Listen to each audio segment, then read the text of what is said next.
Yeah, I mean, I think there is. You have to empathize with the character that you play, I think, to some degree. You have to understand them.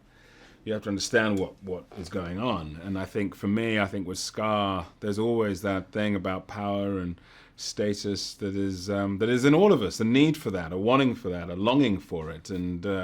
And some of that is important, some of it is important, and most of us can keep a lid on the unhelpful extensions of that. But he can't, and I get it, I get that he is obsessed with the power and the status that he wants, and it keeps him awake, and he's driven half mad, and there's no outlet for that, and so he has to rectify, he has to change things, he has to, because he's been driven crazy by it. So I get it, and that's interesting to play. It's an amazing song. Be prepared, and I don't know if you can prepare for it in a way. You kind of. I think like everything else in the process of just sort of gearing up to something, gearing up to a performance, gearing up to anything. You put it into the computer. You try and understand the psychology. You understand all of the inner workings, and then you see what comes out, and it's just got to do what it's got to do. That's it, and that is part of, I think, of working and trusting that things sort of come together, and that kind of channel happens, and you can do the work you want to do. I got surprised once when the screen opens up on the new Lion King. You're captivated. I am an average theater goer, and I think it's magic. I suspend disbelief, and I'm there. So I wasn't conscious, but I know that when the three of them are going across that moon, I remembered that from the first one, Hakuna Matata, Hakuna, and you see their silhouette. I just yelled out loud with a lot of other people.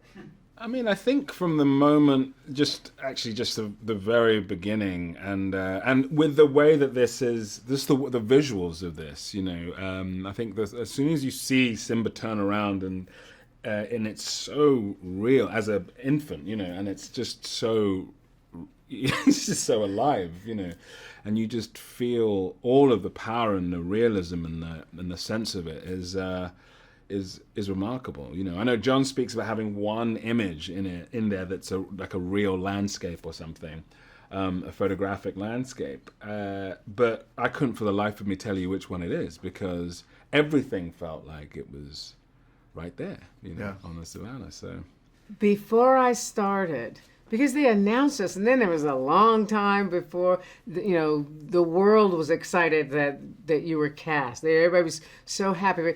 People from my past, they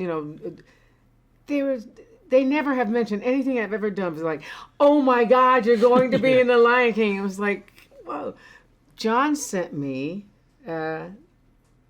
Sarabi, like a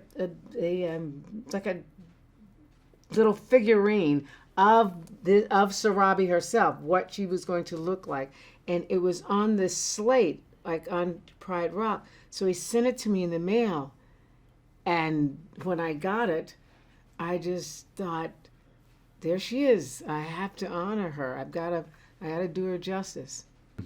I think it was just I think it was a drawing, as we were in the process, because the whole process took, about a year of going back and forth and doing bits, and then and so it's at a certain point, I was shown a drawing, and then later on a sort of more formulated image, and so which is just really exciting, just of seeing just how that's interpreted, and then how your voice is interpreted through this rendering, and it's an amazing process, really.